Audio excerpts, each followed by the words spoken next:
One question, an amazing lineup of CEOs, founders, and experts. This is Marketing for the Now. Super excited. Can you hear me? You're 50th. Thank you so much. That made me feel. Thanks for having me. I love how both realize if you're back. So glad to be You really. Marketing for Now. Welcome, everybody. Happy World Kindness Day. It's a special Monday for all of us.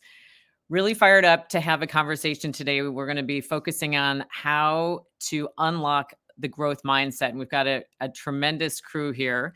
We're going to be kicking things off with the CMO of the WNBA, Phil Cook. And I think Gary's going to be joining us in just 1 second. I can feel it. Oh, there he is. Hi. Hi. I was just mentioning to everybody, it's World Kindness Day. Happy World Kindness Day. Happy World Kindness Day. Happy Monday. All right, we're going to jump right on in talking about unlocking a growth mindset. And guess who we have first? Who? Phil Cook, the CMO of the WNBA. We were just talking that he has been at the WNBA for a while, where he's driving fan growth and brand and strategic partnerships, but 27 years at Nike before that. Incredible. I'm going to leave it to you to kick it off. Thank you. Thanks. How are you? It's great to see you, brother. It's been a little bit. Gary, how are you, man? Good, man. First of all, congrats. I know we had a one-on-one meeting not too long ago, and it's just been so exciting to see the momentum of the league and the brand. And I think for everybody who's watching here, and definitely the hundreds of thousands of business and marketing and pop culture leaders that listen to the podcast over the next several weeks and months, I think we can all agree that from a net gut feel, common sense standpoint, there's been a lot of good going on in the WNBA, and that makes me really happy for you and them. Yeah, you and me both, Gary. I think, you hit the nail on the head when you said momentum.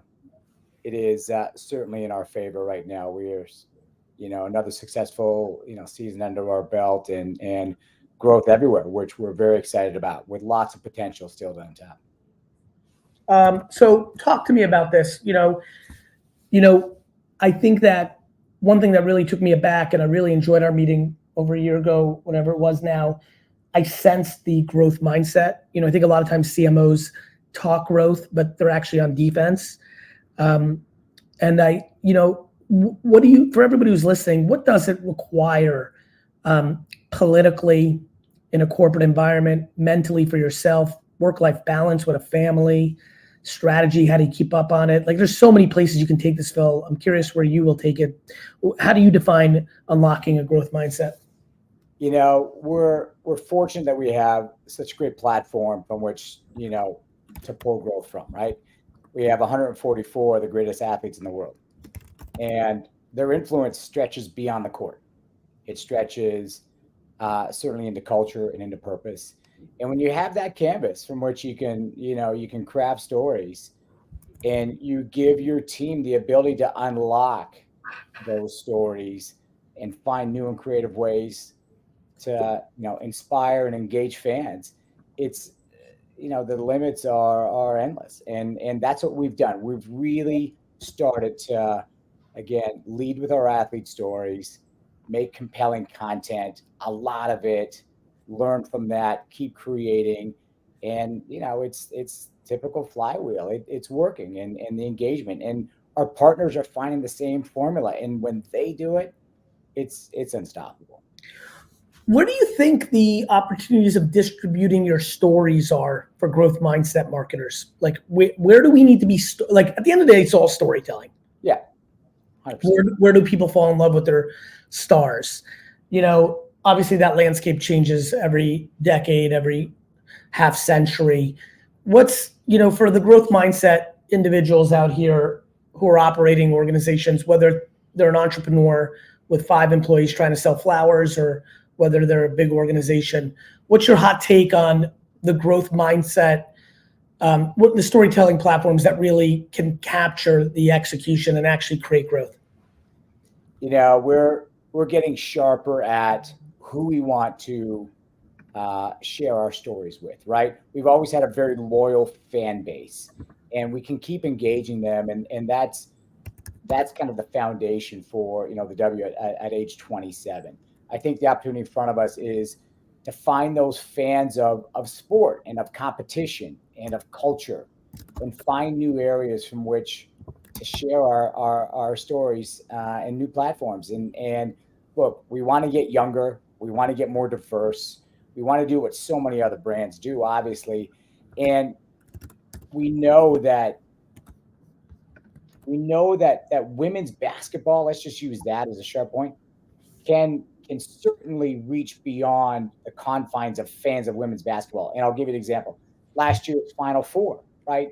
The stories leading up to the Final Four championship last year were incredible.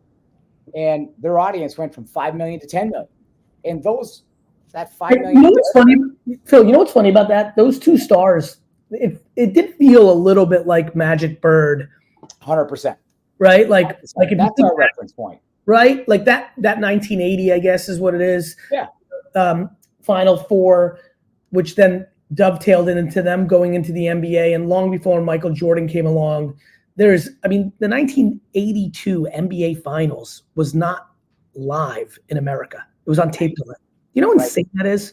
CBS chose to show golf instead of the NBA Finals in 1982. That's where the NBA was. And then, so you need these people that transcend and create growth. And obviously those two did last year. And you've got the same thing happening in the pro game, your game. It's unbelievably exciting. In general, women's sports, I think, is more actually a combo with, soccer, proper football, and with what's going on in WNBA. Final thoughts on the watch outs. There's a lot of CMOs and CEOs listening, especially over the next month or two as this fully gets consumed, not just live today. What's the cliche corporate bull crap that stops growth? Your willingness to accept risk. I think to truly unlock growth, you've got to be willing to fail. And I know that is a little cliche, but it's true. Like you don't know what's really going to make that incremental impact until you try some things, and you've got to be willing to, some of those things don't hit. And we're getting to a point now where that's part of our offense. Get out there, fail fast, and go. And again, it is a little cliche. I'm trying not to be, but we have to be confident in the fact that it's okay to take some big swings, because if you don't take big swings when you have momentum, it's too late when you're falling off the ledge, right? So this is the time. Phil, for the people that are naive to corporate, is it just like people get fired and they don't want to lose their big jobs? Like, is that what like the big, you're a senior exec. Is that like what you sense about you and your contemporaries, or the way you grew up, the people that hold your spot now that you looked up to and wanted to be one day? Is it really as simple as that? Like, you take a big swing, it's a PR miss, and you become the casualty, and like that is the fear that stops people from doing smart contemporary stuff? I think all of that, I honestly don't think it leads to firing. I think it leads to a personal, like, shit, I just took one, but you get over it and you learn from it. And I think that's what I'm trying to encourage my team to do. Take the risk. It's okay if it doesn't fail. You won't get fired if it doesn't work. Yeah, I think it's great. It's rare. Phil, thank you so much, brother. Congrats on everything in the WNBA. We're proud of you. Stay in touch. See you, Gary. Love to. Thanks, Phil. Gary, we're going to bring up Casey O'Reilly next. She's the CMO at Stuart Weitzman, and she's a courageous one. She has 3 months under her belt at Stuart Weitzman, and I love that she's driving brand heat in addition to e-commerce and everything else that has, since she's in the busy period for the holidays. But she came from Procter & Gamble and had a 19-year career there at SK2 and Olay, and lived all over the world. So we'll hand her over to you. Hello. Hey, Case, how are you? Good. Good to see you, Gary. Great to see you. Congrats on the gig, and we'll get into it in 1 second. But I just want to give a shout out to everybody watching. Victor Ramirez on LinkedIn, Jonathan Pearce, good to see you on LinkedIn as well. Martin Kratz on YouTube, like the brand heat comment. Super Simple Marketing, good to see you as well. Really appreciate everybody who's on. We're seeing your comments. Please keep adding to it. Case, obviously you're in this new role, an iconic brand, especially known for an iconic item, the boot. Mm-hmm. Has all its strengths and weaknesses that come along with it.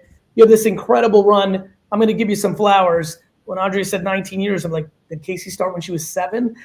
Kudos to you. that P&G skincare routine clearly worked. You know, obviously a long run in an iconic institution like P&G. Here's a good question. Unlocking growth mindset when you're the new kid. This is something that can really help a lot of people because a lot of people are going through transition. How do you walk lightly? Because you probably don't want to come in too hot. Yeah. But I'm sure you have your own passion and point of views, especially with fresh eyes of like, man, we're not doing this and that. Talk to me about that. Yeah, no, I was thinking about that, this whole unlocking growth mindset for myself. Like, how did I go through that? How did I grow within that path? And really, I'm a parent of 2 kids, middle school and grade 5. And you just really hear them do a lot of self-negative talk in their heads. Like, I don't know this, or I'm not good at this. And as a parent, I really wanted to learn how to help them. And I know it's out there, but really this power of I don't know yet, that word of yet is something like really, really powerful. And the more that I exercise it with my kids, the more I also accept I actually can do that as well in my work. Yeah. Like, I am the new kid. And you've been all in those meetings also where everybody seems to be like smarter than you and like all higher up. And you're almost scared of saying that when somebody asks you and you don't know, you're scared of saying, I don't know. But actually, it is okay. What matters? Especially in those first 100 days. Exactly. If there's ever a time to be like, I don't know, why, I don't know. That first 6 months is a huge opportunity. And to your point, a lot of people blow it out of being insecure and not deploying humility as a weapon. Exactly. Or saying already something that you know as if you know the answers to what's there. But saying and nothing turns off a team that's been in the trenches for a while than someone who's coming out of left field and acting as if they already know everything. Exactly. So it's okay to say I don't know, but what you say next, which is that yet, and also what you do afterward is what matters the most and what will set you apart. When you follow through and actually go back, I said I didn't know, but I went out there and figured it out, and this is what we're going to try. So the things that you do afterwards is what's going to make you think that it's okay to say I don't know. So that's this period is really all about that acceleration of learning, listening, but at the same time, a little bit more bias towards action. It's super important that in this first 90 days, you put stuff out there so that you quickly get to that flywheel of learning, that failure that you guys were talking about just now. But yeah, that's how it's been. It's been really exciting and fun. Do you believe that you can unlock growth more in the honeymoon phase, or because again, this is so great to have you on the show, because so many, the nature of our industry, people do end up in a lot of different places. And this time of year, so I'm excited knowing a lot of people will listen to this over the holidays and getting into January and may impact them. Do you believe that when you get a big gig, top of the food chain in marketing or anything else for that matter, that you're better off attacking the growth in the honeymoon phase of the first 6 months to a year? Or do you think the strategy is to tread lightly and try to do the action in year 2? That's a really fun question. I'm curious where you're going to go.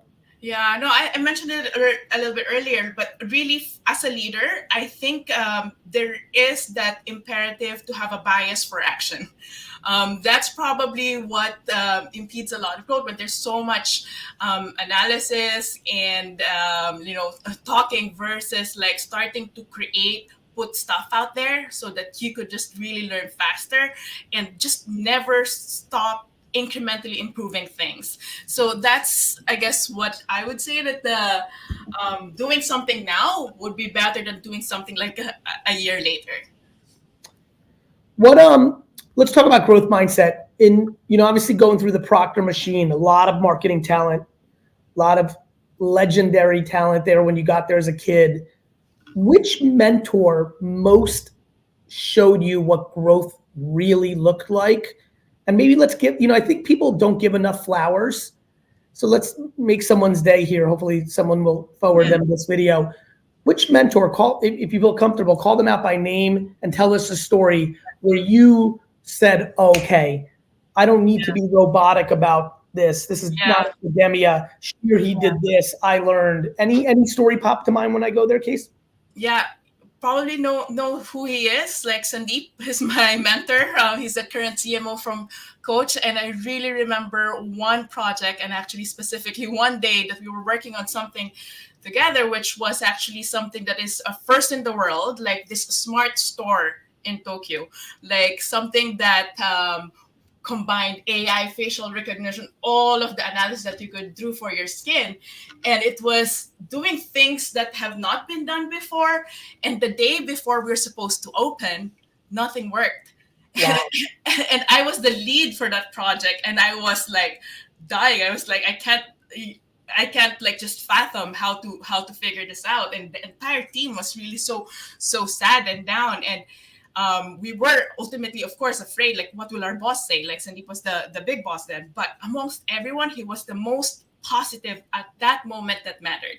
You really felt that he's got your back and that it is okay, that we could figure this out. It's the next day. It's not about, this is the biggest thing ever, but hey, we're opening a learning lab. You guys help figure this out. Some things are working. What's your input? Like, so it kind of like switched a little bit in that sense. So there are ways out. There are always like solutions. And knowing that your boss, or the people above you has your back and that you could do it, that's the biggest unlock for everyone in the team. The number one thing that is required of leadership is the elimination of fear. Yeah, absolutely. I know you guys were talking earlier about being fired, but it's not that. Like, we really do care about what other people think about us. Like, will I be seen as a failure, or will I be seen like I'm not in my A game? But you just have to like believe that everyone's just wanting to do a good job, and that your role is that to help support them and empower them to grow into that goodness that they have. In the last minute that we have, I'm sure you thought about things we might touch on or you wanted to talk about. Anything we didn't touch on that you'd like to bring to the conversation? I know, I would just really go back to that thing about, as a manager, as a leader now, it's important to have your teams back. It's important to role model that curiosity, even at this level. Okay to say you don't know, learn it with the team, and it's really wonderful to think about always having that "yet" as a word out of all of this activity. Casey, we're rooting for you. I know we're in the same building. I'll see you. Hopefully see you in the elevator. Stop by. It's always good to see you. Good luck. Good luck. Thank you. Thanks, Casey. All right, Gary, we got another good one coming up. We've got our friend Drika, who's coming in live from Portland, the CMO of Vans. She too, it's kind of early on in your tenure there. Is that right, Drika? Yeah. We got another Nike vet. We were just having a little reunion in the green room beforehand. It sounded like there was like a little bit of an overlap with Phil, almost 20 years. And she also did her fair share of globetrotting and was at Timberland as well. So can't wait to hear a little bit more about how you unlock your growth mindset. Hey, Drika, how are you? Hi, Gary. First and foremost, most important thing I need to say to you, happy birthday for tomorrow, Gary. Yes, thank you very much. Tomorrow, the big 4-8. Oh, yeah. Okay. So what are you going to do? Not much. I'm actually very weird. People find this very funny. I'm very weird about my birthday. I'm so out there. And I don't think people realize this about me, but like, this is going to make people laugh. I don't like being the center of attention when I don't think I did anything that merits being the center of attention. Okay. And so I'm into this very weird relationship with my birthday because I'm like, it's almost like I really just want to spend time with my parents because I feel like it was their moment, like in some weird way. So anyway, very small family stuff, looking forward to it. Drake, I don't want to take up too much time on my birthday, especially because I'm a big fan of yours in the conversations we've had over the last 3 years. I actually genuinely believe, when we had this, I was like, I really hope we can get her on the show for this one. I think you ooze growth mindset. You know, we haven't had the luxury of really working together under the hood, but our conversations during COVID and as we've gotten to know each other, I really think it's in you. I think the word choices you use, the way you talk about it. So, you know, it's as big of a cosign as give. You're on this incredible brand now. I mean, Vans is like, I'm sure everyone in the comments like, give me some Vans. I love Vans. It's such an iconic brand. You know, I think Vans went from being a Cali thing. It's got so much juice now in urban culture. I'm actually curious myself, when you think about growing or the growth mindset for Vans now, like where can it go? What do you have to look for?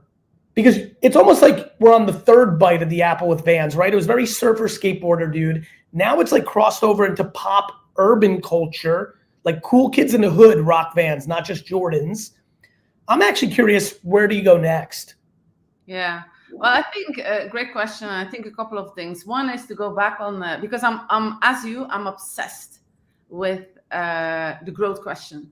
And I think, especially for people in our industry, it all starts with the belief, right? That brand elevation is leading to brand growth, is leading to revenue growth.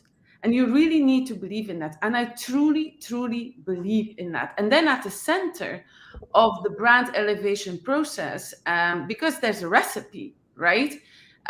Is knowing who you are, one, knowing who your consumers are, but also when in that dynamic, knowing where you are and how you need to evolve to make sure that you're also part of the mindset of the future generation.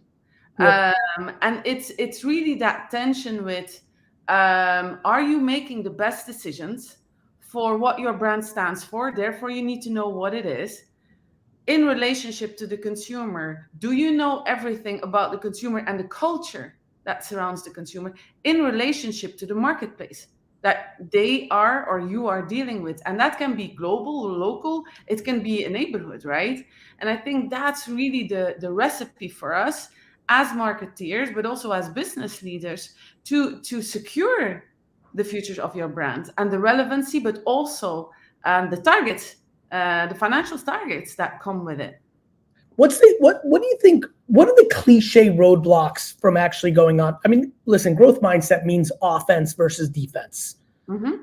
You know, so, you know, from your perspective and knowing a little bit about your career, you get into a big company like a Nike. Some of the brands you're working on now have more nimble budgets and realities. You know, the preciousness of the swoosh is almost impossible to touch, right? It's very hard. What do you think are the roadblocks?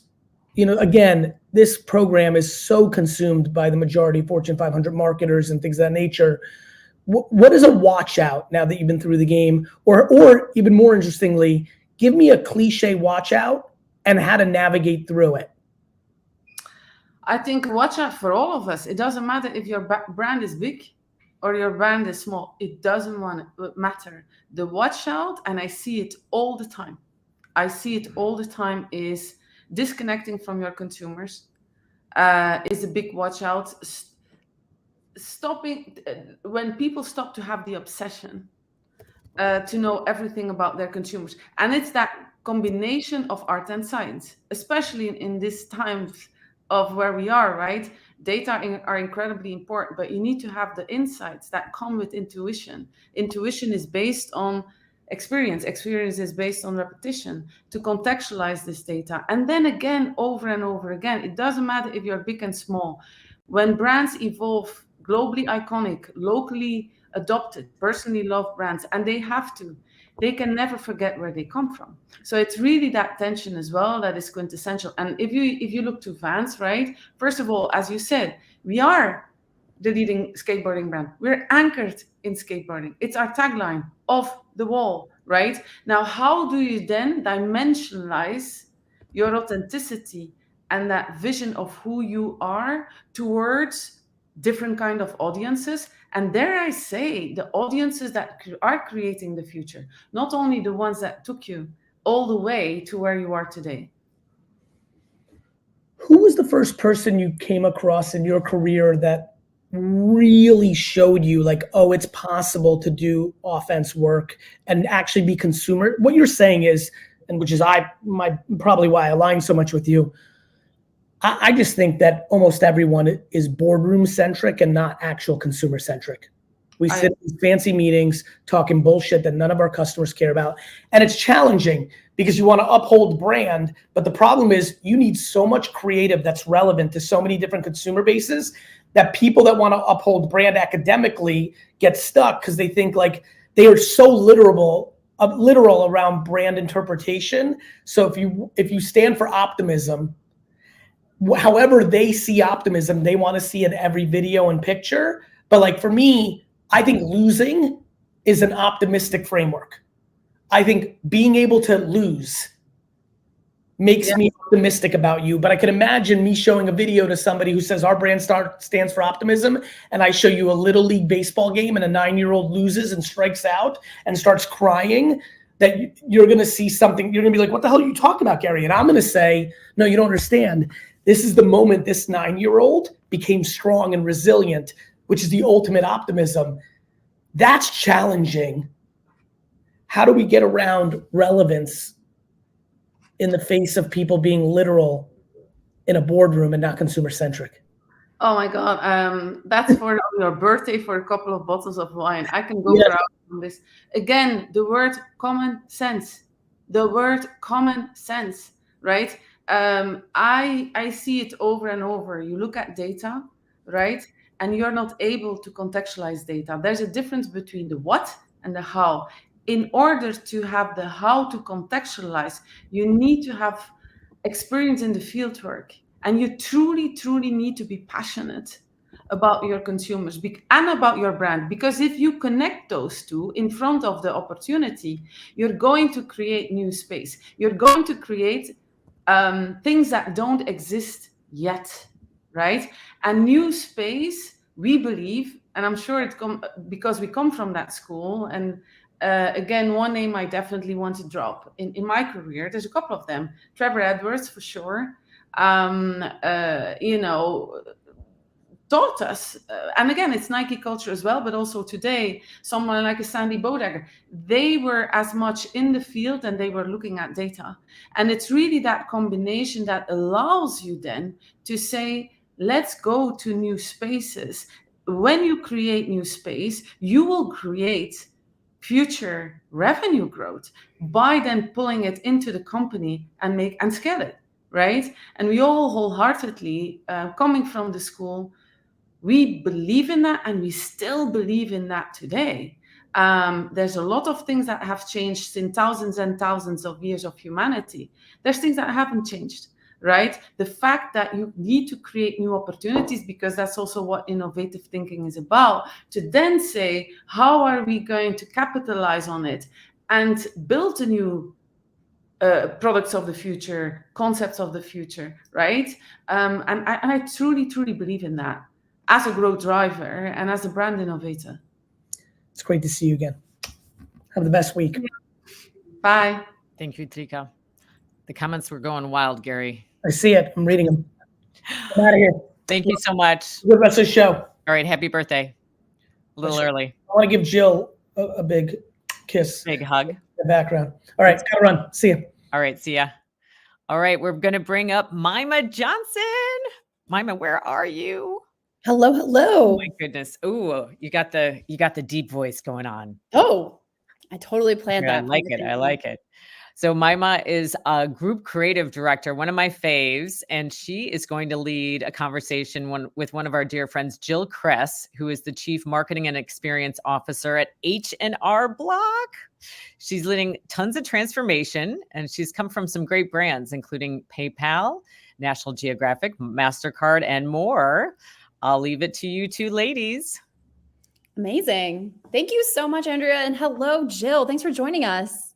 Hi, Mima. Great to be here. Thanks for having me. Of course. And thanks for joining us. I know we have such a short amount of time, but I actually wanted to jump off of one of the things that Andrea was sharing in her intro of you. So as everybody heard, you have an incredibly impressive background and you could have really had your choice of roles. So would love to hear how you chose H&R Block to help you grow in your career and what you want to accomplish. Yeah, I love brands that are doing big jobs for consumers, and the H&R Block, which has historically been a tax preparation company, is really at has a front row seat into what is happening with middle income Americans today through the lens of their tax return. And I just thought it was a really fascinating opportunity to be a part of the next chapter of what's happening at H&R Block.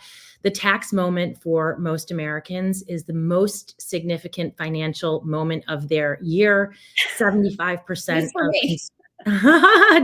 well, good or bad, right? 75% of Americans actually get a refund. And so just that job that we do for consumers to ensure that it is, it is done right, it is done effectively, that they get every credit, they get every deduction. So that was really interesting. I love brands that do real jobs for real consumers. And then the other thing that I loved about it was to continue to grow as a marketer, to really bring together my experience, which has largely been working in the digital space and driving consumer growth, and connecting that in the opportunity that we have at H&R Block to bring what we do digitally into what happens physically through our 10,000 retail locations. So really honing kind of how do you do omni-channel marketing and bring together online and offline data through the lens not only of marketing, but of creating really great, seamless, connected experiences. And it's a brand and transformation, which I love. Oh, I love. Oh my gosh, there's so much meaty stuff. So much there. Yes. I feel like the luckiest marketer out there to have this job. For sure. And I think it's so interesting, like you said, there's so few opportunities where you get to work on something where literally everyone in America has to participate, right? Like nobody can get out of doing their taxes. So that's such a cool opportunity as a marketer. Yes. One thing I wanted to dig in on, and we're even seeing a little bit of this in the comments. So I love the hype that we're getting, but being a female CMO, and we've seen some pretty incredible ones on the show here today, is unfortunately a pretty small club, even still. And it's even more rare, especially in the financial services space. So huge kudos to you for making your mark there. But would love to hear what advice you have for other women who are trying to get to the top of their fields, especially if they're in ones that are also very male dominated.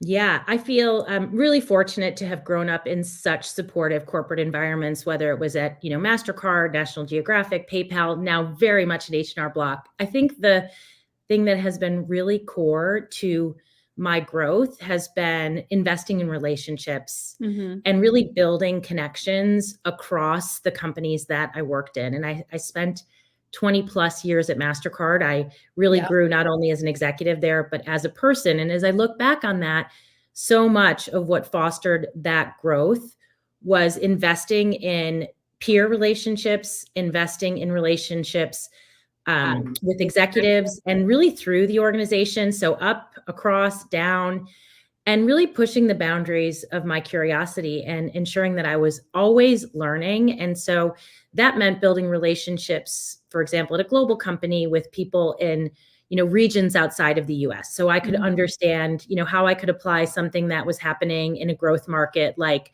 Brazil, for example, to what was happening in the US. And that curiosity meets relationship really, I think, has been one of the core elements of how I was able to bring growth to how I thought about my role and to the company, because I had a lot of those connections. And so I think there's an incredible return on relationship. And I think as women, we're really well sorted to do that and to just get out there authentically, be curious, learn, and really don't underestimate the importance of relationships, and not with those that you just work with every day, really doing that extensively so that you're learning and you have context that allows you to participate more effectively and bring a real point of view into meetings. Oh, I love, oh my God, I wish we had like a whole hour just to chat about this. I guess that's my question to your point of like the curiosity that you've brought, the things that you are trying to cultivate through your relationships and grow that way. What's next for you? I feel like you've accomplished so much. What would you say are the things that you really want to grow in next as you look towards the transformations that you are working towards at H&R Block? Gosh, there's so much that's happening both in what we're doing in marketing our brand and continuing to build on the incredible trust that we have and that important job that we do for consumers, but to disrupt ourselves, to continue to find ways to be very customer centric. I love the work we're doing with you guys at Vayner to really unlock the opportunity of audience growth. We're really excited about that this year, particularly given how challenging it is financially for Americans, really understanding what is not only on the hearts, but on the minds of our audiences, whether we're trying to win with, students who are just entering the workforce, single moms who are just struggling to get by. So really unlocking the power of audience is something that I'm really excited about. And the other thing is, as a leader, I'm really focused on how I lead my team. I'm fortunate to work with some incredible marketers. I've got a really great team. And I think for my next period of growth as a leader, it's really being there to support them and to really challenge how I've showed up, how I empower, how I challenge, and how I work across my organization to really encourage them to unlock growth and work more closely together. So I'm really focused on my legacy of leadership at this period as well. Oh my God, I love that. I know we only have a few more minutes left, so we're going to wrap it up really quickly, but would love if you have any parting words or final advice coming off of our previous question for other women who are just starting to grow in their career. Is there anything that you wish somebody would have told junior Jill, if you will, when you were first starting out in marketing? That would be helpful for listening here today. Absolutely. I think if I could go back and talk to young Jill, one of the things that I was so clear on when I started was what I had to do. I was very ambitious. I'm an oldest child. I wanted to win. I still love to win. The thing that I learned throughout my career was that it's not only about what you contribute, it's about how you do that. And so I think for me as a leader, it was really unlocking that, not only curiosity about business and about culture and how we could win, but curiosity about myself. How was I being perceived? How was I being seen as a leader? And I think for all of us, that combination of not only the wins that you're getting on the board as far as what you're delivering, but how are you delivering it? And those who know me well know that, I move fast. And one of my continual areas of improvement is to slow down, to speed up, and just checking in with myself and being vulnerable, like learning about what you're not doing well to inform how you can be a better leader. I love that. I think that's great parting words of learning as much from what's not working or what you're not doing well as what you get praised for is one of the things that I feel like it takes so long to learn. And I wish somebody would have just told me from the beginning. So it matters. Jill, what and the how. Oh my God, amazing. Jill, you have been phenomenal as you have been throughout your whole career and what you're transforming at H&R Block. So thank you so much for your time today. I really appreciate it. The comments are blowing up.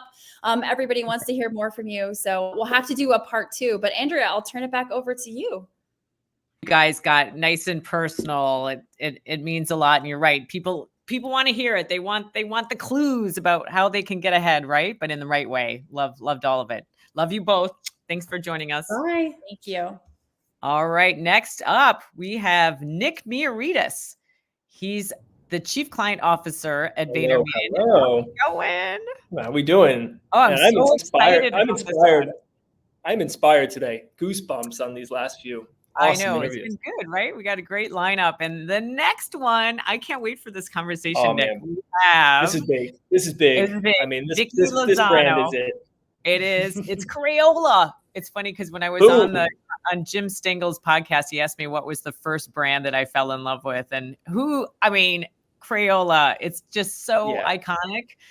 And Nick, I don't know if you looked at the list of responsibilities that Vicky has, and I don't want to take up too much time because it's a very long list, but let's see. She is in charge of all things marketing activation, digital strategy, and she focuses on consumer communications, social, digital, omnichannel, interactive app portfolio, education marketing, and Crayola Studios.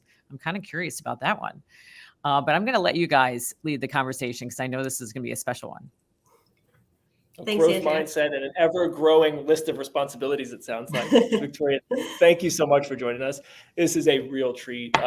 One of my favorite, most loved brands, have the memories encoded, hardwired into my brain from when I was 5. So let's have some fun. It's a quick 10 minutes, so we'll do a little bit of lightning round. But for everybody, shake it off a little bit. We're in the middle of these interviews. Leave in the comments right now, what is your favorite Crayola color? Let's go. No question. Wisteria. I All know right. some people are going to have to Wisteria. look it up, but is like a lilac shade of purple. All right, Wisteria. For everybody out there, put it in the comments now. We're going to look at this afterwards. We're going to compare the data on this. All right, growth mindset. Crayola is one of the most iconic brands ever. You've been doing it a long time. How do you think about staying relevant, stacking the growth on top of the decades and generations? You know, it's a big first question, but what do you think? Yeah. Well, first of all, a big task, right? First of all, don't screw it up. Second of all, how do you find a way to actually leave it better than you found it? Actually, this year, Crayola turned 120 years old. It's our birthday year.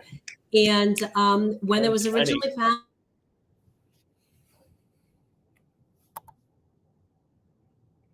Ooh, do we have a connection issue? important to kids' potential.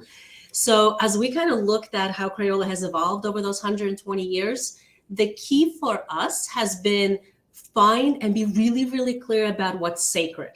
And don't mess that up. Whatever you do, don't mess that up. And as you can imagine, a lot of those things have to do with the brand.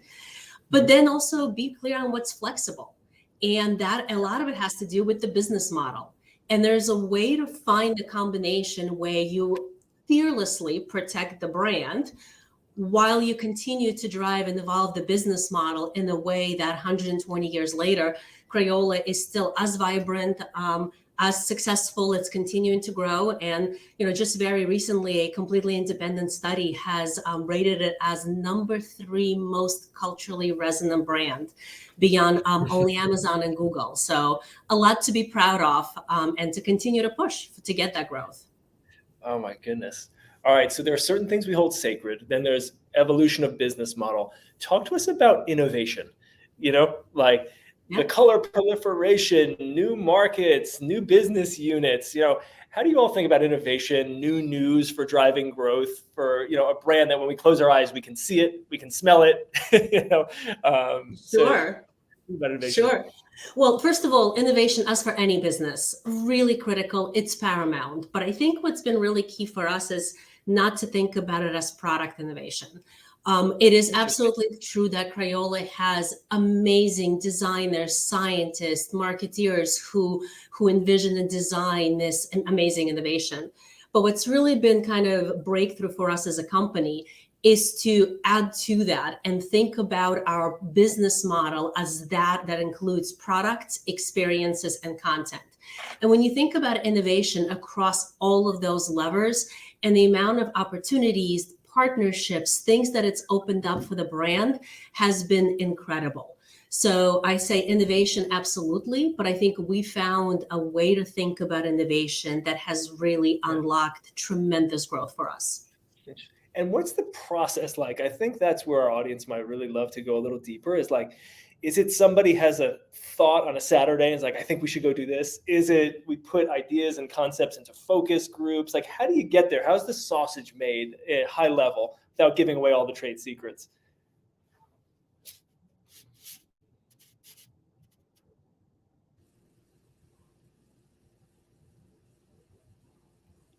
Victoria, can you hear us? Okay. Yes, I froze there for a little bit, but it looks like I'm back. Hopefully I am. I think you're back. Yeah, we can hear you. Did you hear the question or no? We'll give it a second. Yeah, I can hear you. Can you hear me? Yeah, cool. So I'll restate. What's the process like around innovation? Is it you all sit around and ideate together? You go out into the world to learn more about what the consumer wants, you know, without giving away the trade secret? How does it work? Yeah. Look, I think it's all of the above. You know, it's not going to be surprising for me to say that great ideas and innovation can come from anywhere. But I think to me, the key thing is really sometimes as marketers, we tend to get caught up in thinking about what we want to say or what we want to bring in the marketplace. But if you think about it from a consumer point of view, what is it that they need to hear? What is the true need or an opportunity, or what can we do to be truly helpful?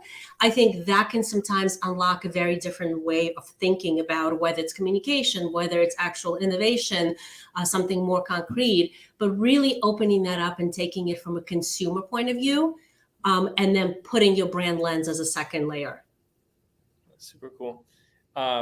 Let's switch gears a little bit, knowing time is short. On the culture side of things, what happens in the four walls. How do you as a leader and the other leaders of the company inspire the growth mindset? If you come to Crayola, is it, a known that we are here to grow? We are, that type of an organization. Yeah. Is that like hard coded into the DNA? Well, a couple of thoughts. First, when you said the growth mindset, I think the operative word is mindset. And I'll give you an example. If you go to Crayola's historical archives and you put in some operating plans from 1980s, what you will read is language. And I almost literally quote that says, Crayola is an evergreen brand with limited growth potential. So When you think about it that way, what do you think you're going to get? Right? And now fast forward 40 years and nothing could be further from the truth. So this word mindset and reframing your perspective, I think is just so powerful because, how, as that expression goes, you reap what you saw, right? And I think it is a lot about your perspective, your mindset, how you think about your brand, how you think about your business, what business you think you actually are in. Really identifying the orthodoxies that you might have and really flushing that out and figuring out how they might be getting in the way. And frankly, sometimes getting out of your office. And I don't necessarily mean literally. Some of us are in offices more than others.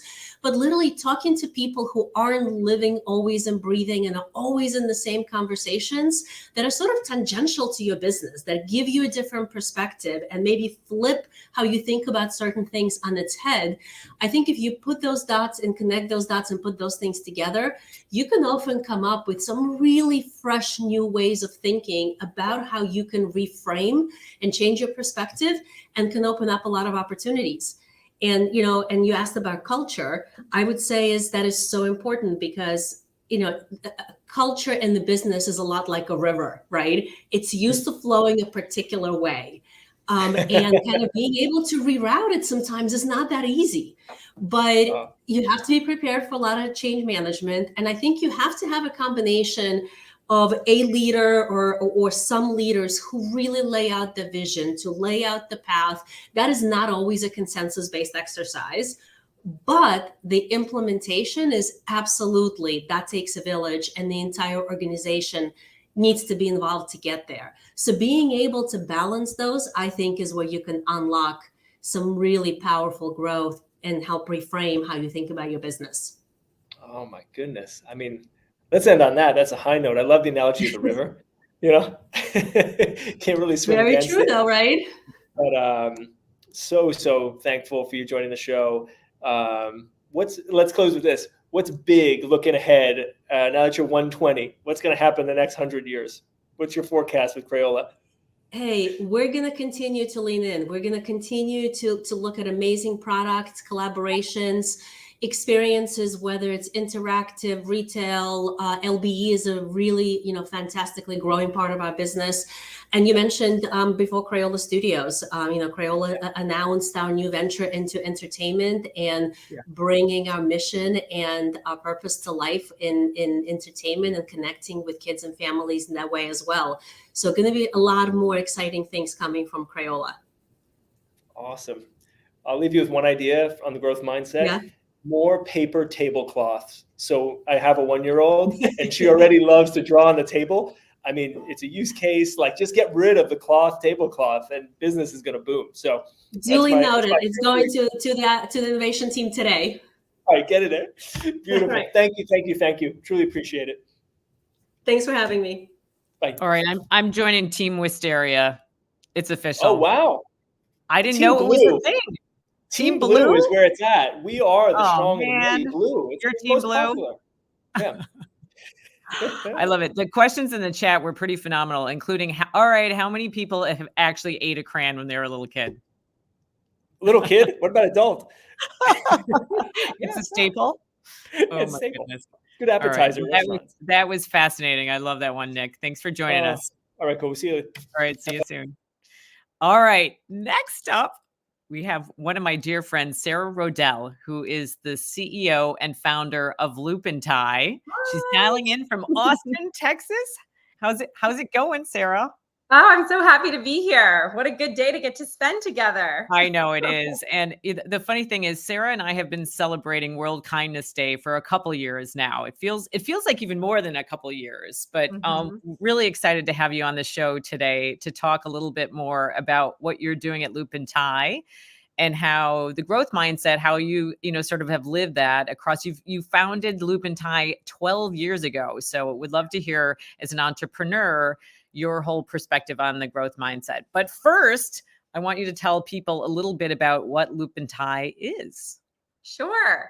So Loop and Tie is a gift-giving platform, and our mission and vision behind what we're building is to turn any corporate gifting, whether it's gifting to clients, employees, all of those people in your commercial sphere, turn all that spend into a social impact engine. So the way we do that is through letting our customers send choices of gifts so their recipients get to pick out what they want. And all of the options are really thoughtfully curated and have beautiful stories behind them.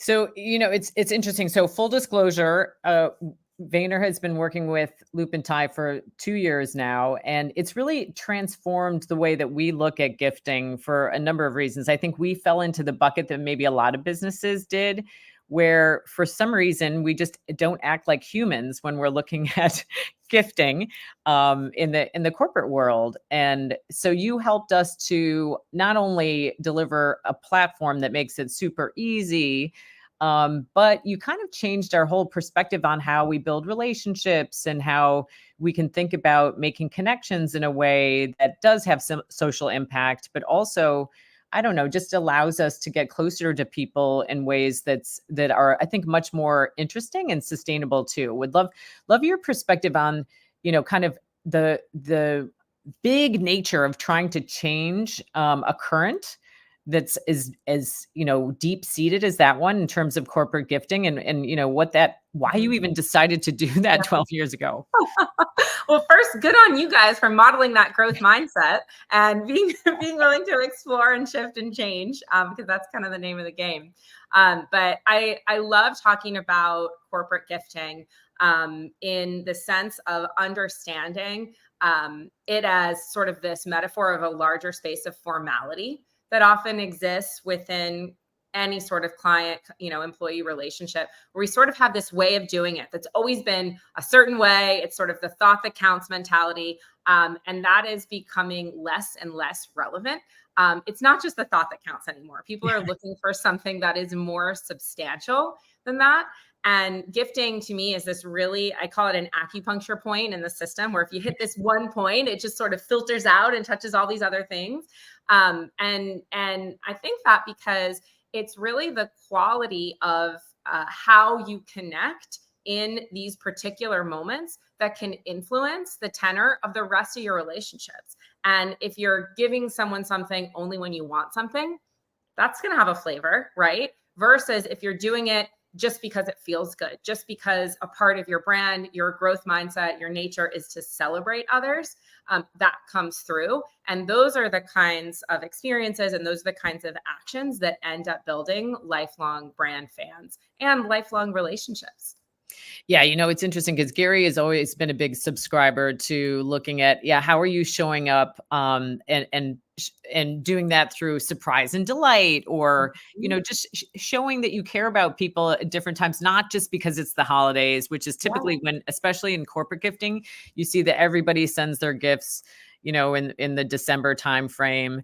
Right. And in the same way. And, the same way. And so, we've been able to, I love the platform because you make it so easy to be able to send things out around the world, but to allow people to pick the gift that they want, and they can give to a philanthropy, or they can pick a fair trade, a collection or whatever it might be. But we really love the idea of celebrating something that's not celebrated, World Kindness Day. And to your point, this year you helped us in taking it to a different level where we took to the streets around the world and just talked to people about kindness, didn't even mention that they were going to get a gift. And then we gave them a loop and tie link so that they can go and pick their own gift. And it was so shocking to so many people. And and they're now gifting, they're paying it forward as well, which is a cycle happens. And I have to tell you, I don't know if I've ever told you this, but the thank you economy was one of those seeds of just at the beginning when I was thinking about starting the company, just having that concept of how we are starting to expect different things from businesses and what that's going to mean for how we connect was one of those, years ago, light bulb moments that I was like, oh my gosh, yeah. And gifting is a part of that, and the way that we approach gifting and how we can move into this one-to-one space while still honoring the scale requirements and, the ways that we're, of course, interacting with more networks than ever. But we don't have the patience to be treated in a way that feels like a formality, which I'm glad for. Good job, humans. Yeah, good job, humans. Yeah, planning for something. I don't want to be treated like another cog in the wheel. Absolutely not.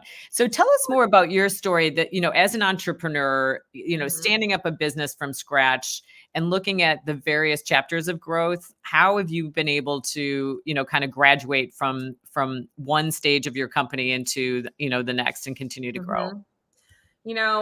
There's so many themes there, and I'm such a different person than I was at the beginning. And I think one of the biggest things that I've given myself grace on is at the beginning, I was trying to copy everyone else in the sense of like, I was 25.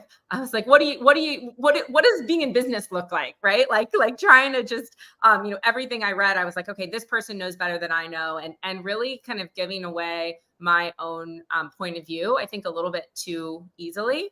And over the course of the time that I've been developing this business, and, of course, as we develop anything, we're also developing ourselves, right? Really kind of leaning into that space of trust around what may feel good for me or what may feel good for Loop and Tie that might be totally different than anything I've seen any company do, than anything I've seen any other leader do, and having that be okay. And that's taken, for me, that's been a lot of exploration, a lot of burnout on, it's really exhausting to try and take a model that works for someone else and retrofit it for yourself. And I think it takes a lot of time doing that to be like, you know what, this isn't working for me. What do I need? And what does this business need? And also, every time you move a chess piece, the board changes a little bit, right? And so understanding the dynamic that we're working in, we've gone through so many different massive macro changes and cultural changes over that period of time. And so I think not having a growth mindset for me and being more in that reactive space was just not going to work. And so the way I internalize, okay, what does it mean to be in a growth mindset? It's really just every day being curious about what worked for me the day before that might not work today. What works for someone else that I can learn from, but might not work for me. And really kind of individualizing and personalizing the experience of information and then coming up with the version that works for you, I love that. Yeah, it's almost like learning how to treat yourself like a human as well. And one thing I'll say about you, Sarah, is that you're so generous with everyone around you that you collect good people, and the exchange you get from that is pretty incredible. You're always helping to give me ideas, and then I can tell other people want to give you ideas too, just because you are that person, that human, that leader. And so it's kind of ironic that we do this on World Kindness Day, but you are one of the kindest business leaders I know, and it's nice to see how that can be. It can create momentum for others as well. And speaking of momentum, it sounds like you have a little something to share with our audience. Yes. So on this World Kindness Day, we want to empower as many people as possible to do random acts of kindness for others. So we have a webpage at our URL, which is loopandtie.com/kindness, where you can nominate someone that you want to send a gift to celebrate them. And it doesn't have to be for any reason at all, just because you love them. And so we're going to go through those and send out as many gifts as we can. Fantastic. Well, that's so wonderful. Thank you so much for joining and for giving us all that gift. Just Yes. love it. Well, thank you for having me, and thanks for recognizing this day. It's so fun. Oh, thank you, Sarah. We will see you very soon. All right. Bye. All right. Thanks everybody for joining this show. We are going to have one more celebration of marketing for the now to close out the year. And that's going to be on December 5th at noon. So please come back, bring your friends, and have a great World Kindness Day. Thanks for joining us. Bye-bye.